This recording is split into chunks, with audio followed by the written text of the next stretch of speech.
लेकिन टिकाव मन का कैसे होगा? धीरे धीरे करके होगा। उसमें धीरे धीरे करने का क्या है?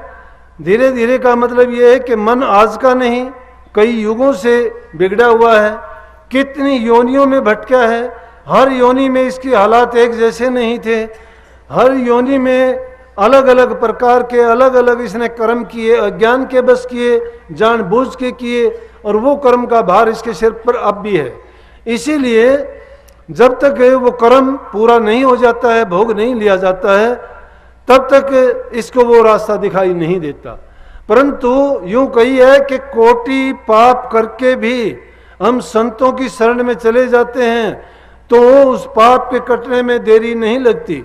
जिस प्रकार से लाखों मणिंदन में एक आग की छोटी सी चिंगारी डालने से उस सब को जला के स्वाह कर देती है, इसी प्रकार से गुरु की शरण में जाने से हमारे खोटे कर्म एक पल में सारे के सारे दग्ध हो जाते हैं। लेकिन कब होते हैं वो जब होते हैं जब हमारी श्रद्धा पूर्ण रूप से जुड़ जाती है। अगर हमारी श्रद्धा में कमी है, अगर समझो किसी को अंदर में नूरी गुरु के दर्शन नहीं होते, किसी को प्रकाश दिखाई नहीं देता, किसी को शब्द सुनाई नहीं देता, तो ये शिकायत मत किया करो कि मेरे साथ ऐसा नहीं होता, मुझे ये चीज़ें दिखाई नहीं देती हैं, मुझे ये अनुभव नहीं होता है। एक तो अपने अभ्यास की कमी देखो, एक अपने खान पान को देखो, एक अपने जीवन के रहन सहन को देखो, एक मन में उठने वाले ख्यालात को देखो। ये मन हमेशा नई नई तरंगें उठाता रहता है। चाहे हमारा खान पान भी पवित्र है, रहन सहन और संगति भी अच्छी है, हमारा मन भी अच्छी चीज़ों में लगा हुआ है, सोच विचार भी अच्छे करते हैं, चिंतन भी हमारा सही है, लेकिन फिर भी अगर देखोगे टाइम मिलता है, मन में अनेक प्रकार की तरंग उठनी शुरू हो जाती हैं। और जब वो तरंग उठती हैं तो किए कुआए को सबको ये देखते ही देखते उसको भुला देता है सब कुछ। तो जब अपने मन पर हम लगातार ये ख्याल रखेंगे, इसकी चाल की निरख परख करेंगे, और जब जब ये भटकता है उस टाइम पर गुरु के वचन को याद करके इसको घेर फेर के जब अंदर में लाएंगे तो ये अपने आप टिकता चला जाएगा। जब धीरे धीरे करके, इसीलिए कहा ना कि अभ्यास करो, अभ्यास करो। अभ्यास जब करते चले जाएंगे तो उसमें हमारी अपनी निरख परख होगी खुद की। जब ये मन टिकना शुरू हो जाएगा तो सारी चीजें एक ही ठोड़ पर है।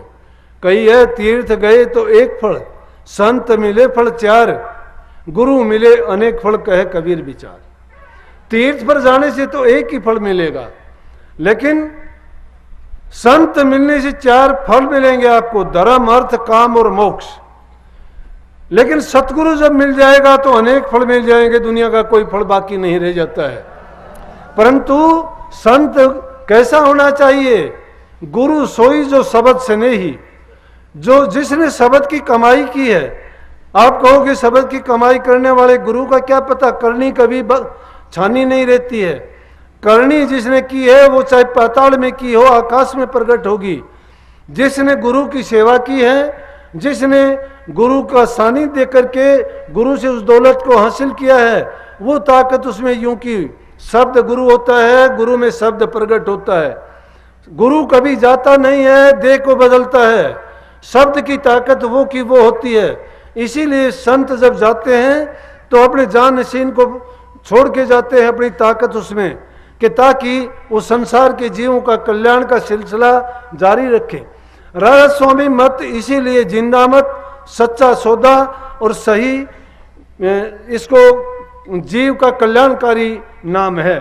राधा स्वामी मत किसी आदमी का नहीं, राधा स्वामी मत संत मत को कहते हैं, जो इस रूह के कल्याण का ही काम करता है। आडंबर नहीं है, दिखावटीपन नहीं है, कोई भी इसमें दूसरा मिलोनी नहीं है, बल्कि सूरत शब्द का योग है। सूरत को करनी करके अभ्यास के द्वारा शब्द से मिलाना होता है, और शब्द से मिलाने के लिए प्रेम, प्रीत और प्रतीत, ये तीन चीज जरूरी हैं। इसलिए सबसे प्रथम गुरु को माना गया है कि जिसने अपने गुरु की शरण दृढ़ करके ले ली और अपने आप को कंप्लीट सरेंडर जिसने कर दिया है, पूर्ण रूप से गुरु के अर्पण कर दिया है, तन मन धन से जिसने गुरु को अपना सब कुछ न्यौछावर करके गुरु को ही रख लिया है। गुरु को रखने का मतलब है, अभी गुरु को रखने का मतलब है जब भी तुम्हारा कोई विचार होता है, ख्याल होता है, कोई काम करना होता है, और जब भी अंतर में तुम अपने गुरु को याद करके कहते हो, तो तुम्हारे लिए जो अच्छा होगा तुम्हारे अपने आप दिल में संकल्प ऐसा आ जाएगा। समझो वो तुम्हारा अपना फैसला नहीं है, तुम्हारे गुरु का फैसला है। गुरु तुम्हें सौपन में, गुरु तुम्हें साक्षात रूप में, गुरु तुम्हें ध्यान के रूप में, तीनों अवस्थाओं में गुरु संभाल करता है जीव की। लेकिन जब जीव गुरु को अपना मान लेता है तब ऐसा करता है। अब गुरु वचन मानना नहीं, गुरु ही लगावे दोष, कहें कभी ऐसे जीव तोर मुए न पावे मोक्ष। जो गुरु को मानता तो है ही नहीं, बाहर से गुरु गुरु करता है, गुरु को ना अपने विचार में ना ख्यालात में। अरे गुरु को तो अपने मस्तिष्क में बैठा लो, एक पल के लिए ना भूलो। गुरु तो अगर माथे से उठ गए, वो एक पल के लिए भी गुरु को तुम भूल जाते हो, विसार देते हो, तो यूं समझो कि तुमने काल को निमंत्रण दे दिया है। गुरु को तो हमेशा अंग संग हाजिर नाजिर करके अपने ख्यालात में, विचार में, मन में, ध्यान में, कर्म में, जो भी कर्म करते हो करते जाओ, गुरु के अर्पण करते चलो। लेकिन कैसी होनी चाहिए श्रद्धा भक्ति? श्रद्धा भक्ति ऐसी होनी चाहिए कि अगर आप दूर भी कहीं हो तो भी ख्याल गुरु से जुड़ा होना चाहिए। कुमोदनी का फूल तो नीचे होता है, चंद्रमा जब उगता है तो कुमोदनी का फूल भी खिल जाता है। लगन लगी हुई है उसकी, इसके साथ सच्ची। जब सच्ची लगन लगी है, अरे हमें तो चकोर की तरह से प्यार करना चाहिए, जैसे चकोर चंद्रमा से प्रीत करती है। चंद्रमा जब निकलता है तो उसकी तरफ टकटकी लगाना देखना शुरू कर देती है, और उसको देखते देखते पूरी रात बीत जाती है, एक पल के लिए भी अपनी नजरों को नहीं हटाती। वो सोचती है चकोर कि तूने अगर एक पल के लिए आंख अगर झपकी या तूने इधर उधर तेरा ध्यान गया तो कभी ये फिर ना गायब हो जाए। ये आशिक और मासूक का काम है, ये पतिव्रता स्त्री जैसा काम है। सेवक का काम तो गुरु के साथ संबंध ऐसा होना चाहिए कि जिस प्रकार से चकोर का चांदनी के साथ है, मछली का जल के साथ है, कमल का सूर्य के साथ है, कुमोदनी का चंद्रमा के साथ है। जब ऐसी प्रीत तुम्हारी जुड़ जाती है, भक्ति कोई अलग चीज नहीं रह जाती। हम कहते हैं 2 घंटे अभ्यास करना, अरे 2 मिनट भी नहीं करते हो। 2 घंटे अगर बैठ के तो दिखाओ। आप बैठते हो तो क्या करते हो? अमली जीवन देखा जाता है तुम्हारा, कुछ और होता है। ध्यान की अगर पूछते हैं तो आप 2 घंटे से कम होते नहीं हो। क्या हुआ? उसका करने से क्या फायदा मिला हमें? इसका मतलब है कि जो कुछ करते हैं, जो भी शक्ति ताकत है, वो हमारे हम दूसरे विचारों को देते हैं। एकाग्रचित होके अपने मन को एक जगह पर टिका के शुद्ध भावना से, हमारी भावना जब शुद्ध नहीं होगी, बेशक ध्यान में मत बैठना, उठ लिया करो। जब मन में बुरे विचार, बुरे संकल्प उठने शुरू हो तो तुम ध्यान से उठ जाया करो, क्योंकि नहीं तो जो कुछ तुम करोगे वो सारी ताकत उन चीजों को मिलेगी। अगर कोई कामी आदमी होगा, काम वासना ज्यादा बढ़ जाएगी।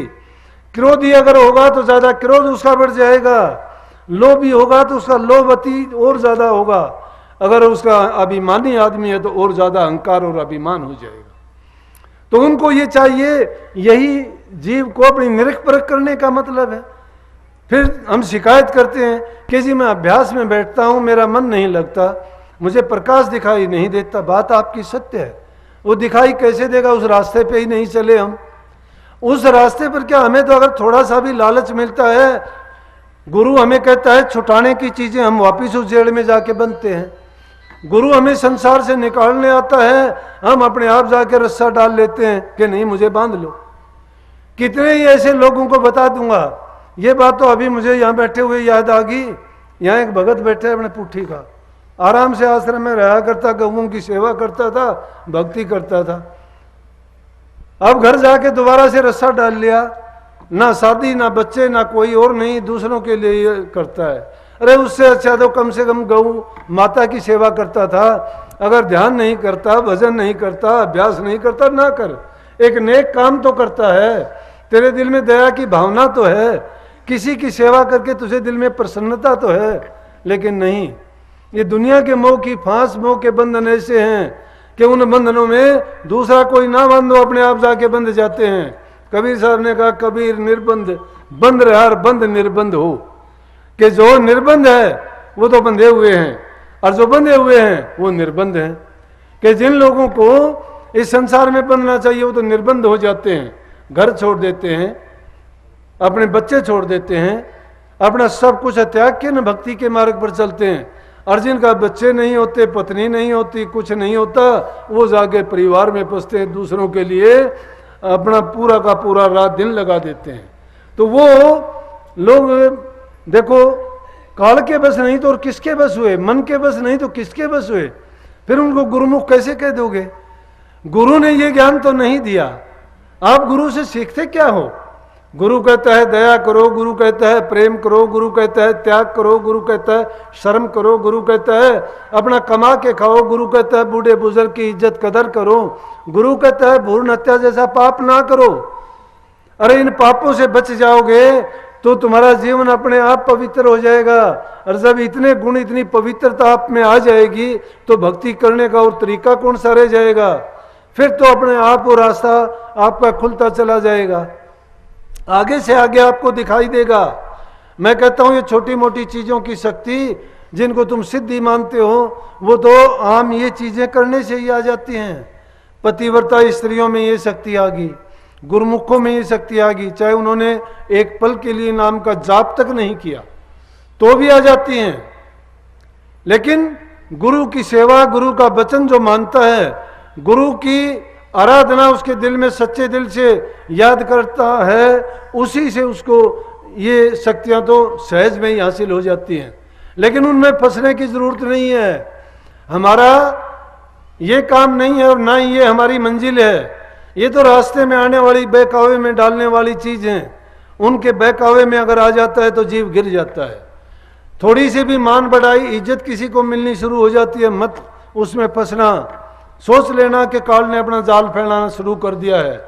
थोड़ा सा भी आपको धन दौलत, कोई ऊंचा पद, इज्जत मान मिलता है तो मत सोचना, मत बहकना, फिर भी तुम उसी तरह से वही दीन गरीब बन के रहना, वही सेवक के रूप में बन के रहना, वही गुरु के भक्त, गुरु का शिष्य और मुरीद बन के रहना कि जो कुछ है वो सदगुरु ने मुझे दिया, मेरा इसमें क्या लेना देना है। क्योंकि अगर गुरु के भक्त हो तो आपने अपना सर्वस्व जो गुरु को सौंप रखा है तो फिर आपको अपना करने का अधिकार नहीं रहा। अगर तुम उसमें कुछ ऐसा करते हो तो अमानत में खयानत करते हो, और वो ऐसा करते हो तो बुरी बात है।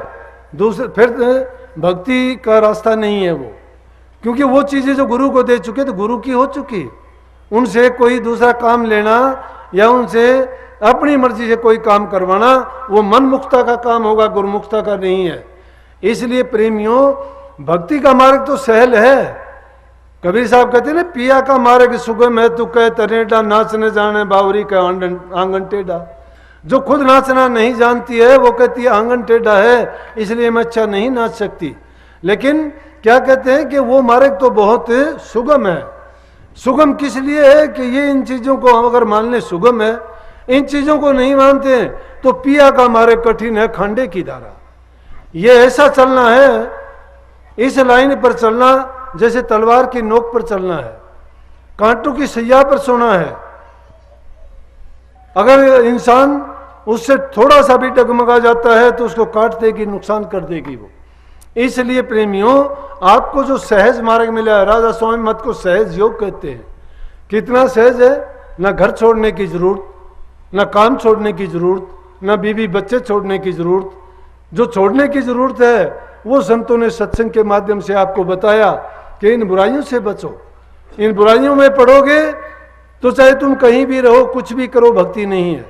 इन बुराइयों को छोड़ दोगे, चाहे घर में रहो, जंगल में रहो, बाहर रहो, भीतर रहो, काम करो ना करो, लेकिन ये काम तुम्हारे सब अपने आप ही तुम भक्ति मार्ग पर आगे बढ़ते चले जाओगे, आपको कामयाबी मिलती चली जाएगी।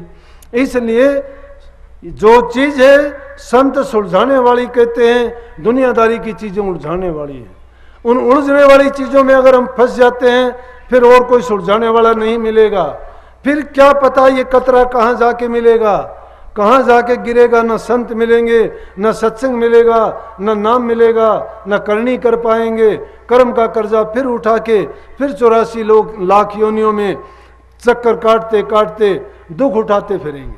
अरे दुनिया में सुख नहीं है, सुख होते तो इसको क्या कहते हैं हम, फिर तो ये लोग और चीज़ों के लिए तलाश नहीं करते, फिर तो कहते कि मुझे यहीं रहने दे। नहीं, कोई स्वर्ग के लिए तड़पता है, कोई इंद्र लोक के लिए, कोई राम लोक के लिए, लेकिन हमारा रास्ता वो भी नहीं है। हम तो कहते हैं मुक्ति धाम को जाएंगे, क्योंकि ये दूसरी की चीज़ें जो हैं वो सिर्फ भोग भूमि है। अच्छे कर्म करने से हमें स्वर्ग बैकुंठ मिल जाएगा, लेकिन वो भोगने के बाद फिर आना तो वही मृतलोक में फिर पड़ेगा। संतों का मिशन है कि करनी करके अपनी रूह को इस देश से ही निकाल लो कि फिर दोबारा ये जन्म मरण के चक्कर में ना आए। और वो कौन सा है? वो संत मत का रास्ता, संत सदगुरु से नाम की दीक्षा लेके सुरत शब्द के योग का करने वाला इस जन्म मरण से इसी जन्म में अपने कर्म काट जाता है। वैसे तो स्वामी जी महाराज ने क्या कहा है कि एक जन्म गुरु भक्ति कर, जन्म दूसरे नाम, तीसरे में मुक्ति पदर, चौथे में निज धाम। ये 4 बता दिए। इसका मतलब तो 4 जन्म होंगे, नहीं, इस भूल में ना पड़ना। ये 4 जन्म चारों अवस्थाओं की चीज है। हमारी 4 अवस्थाएं हैं, बचपन की है, जवानी की है, वानप्रस्थी की और सन्यास की है। उनमें क्या कहे, एक जन्म गुरु भक्ति कर। इसी प्रकार ये 4 श्रेणी है कि प्रथम दर्जा किस चीज का है? एक जन्म गुरु भक्ति कर। गुरु भक्ति क्या है? गुरु की श्रद्धा, गुरु का प्यार, गुरु के वचन की पालना, गुरु का संग और गुरु की पूजा, ये गुरु की भक्ति है। एक जन्म गुरु भक्ति कर और जन्म दूसरे नाम। जब तुम्हारी गुरु भक्ति दृढ़ हो जाती है, पक्की हो जाती है, ये गुण आप में आ जाते हैं, तो उससे आगे तुम अपनी करनी अंदर में चढ़ना शुरू कर देते हो। नाम का सुमरण, सुमरण, ध्यान, भजन, 3 अवस्थाएं उसमें हैं। सुमरण तो तुम पहले जाप करोगे जो जबान से करने वाला है, उसी जाप को करते करते तुम अजपा में चले जाओगे। फिर उसको याद करने की जरूरत नहीं रहेगी कि निश्चित समय के बाद जब वो अभ्यास अपने आप अजपा में बदल जाएगा। उसके बाद सुमरण की तीसरी अवस्था अनहद की आ जाएगी। उस अनहद में तुम्हें जाप भी नहीं करना, अजपा भी नहीं है, फिर वो रुकता ही नहीं है, वो अपने आप चलता रहेगा, खाते पीते उठते बैठते सोते जागते चलता है वो। इसलिए कबीर साहब ने तो उसको यूं भी कह दिया कि जाप मरे, अजपा मरे, अनहद भी मर जाए, सुरत समानी शब्द मरता ही काल नहीं खाए, कि वो उस अवस्था के बाद की बात है। लेकिन मैंने तो बात सुमरण की बताई थी कि एक जन्म गुरु भक्ति करने के बाद में जन्म दूसरे नाम, नाम का अभ्यास करना, नाम की कमाई करनी, उसमें पहले अभ्यास करते हैं। और तीसरे में मुक्ति पद। तीसरा पद कौन सा आ जाता है? मुक्त हो जाते हैं इन सारी चीज़ों से। इन चीज़ों में नहीं पड़ना, ना हमें जाप करना पड़ता है, फिर ना हमें कोई ध्यान करना पड़ता है, ना अभ्यास के लिए कोई विशेष करना पड़ता है। जहाँ बैठते हैं वो कबीर साहब ने कही वही बात कि बैठे उठे खड़े उताने कहे कबीर हम उसी ठिकाने। किसी भी अवस्था में होते हैं हमारी मन की वृत्ति उसी जगह पर मौजूद रहती है। चाहे हम बैठे रहते हैं, काम करते होते हैं, कहीं भी जाते आते रहते हैं, इंद्रियां अपना काम करती हैं, पैर चलने का काम, हाथ काम करने का, आंख देखने का, नाक सूंघने का, लेकिन उनमें हमारी तवज्जो नहीं होती है। ये ज्ञान इंद्रियां, कर्मेंद्रियां काम करती रहती हैं, लेकिन अंदर से हमारी रूह उस भंडार से जब जुड़ जाती है वो मुक्ति पद है। यहाँ से हम छूट जाते हैं, लगन हमारी वहाँ से जुड़ती है। और चौथे में निजधाम, जब इन 3 अवस्थाओं को पार कर लेते हैं तो उस निजधाम में हमारी बैठक होती है। और ऐसी अवस्था में जीव जब पहुँच जाता है तो फिर जीव को दुनिया में आने का सवाल ही नहीं होता, वो गिरता नहीं है कभी भी। अगर उससे कुछ होता भी है तो उसकी माफ़ी होती है। इसीलिए कही है ना कि जो ज्ञानवान हो जाते हैं उनको दोष नहीं लगता, समर्थ को नहीं दोष गुसाई, वो समर्थ हो जाता है। समर्थ जब हो जाता है तो दोष नहीं है, वो जानबूझ के कोई काम नहीं करता है, वो किसी भी काम वासना, काम भावना या उस कर्म फल के लिए कोई कर्म नहीं करता है। जो भी उससे कर्म होता है वो निष्काम भावना से होता है, उसमें उसकी कोई भी इच्छा नहीं छुपी होती, उस कर्म के फल का वो कोई भी मन में उसको ख्यालात नहीं होता। जो भी किया जाता है वो उसका सब का सब अपने सद्गुरु के निमित्त होता जाता है और सद्गुरु उसको गलत होने नहीं देता।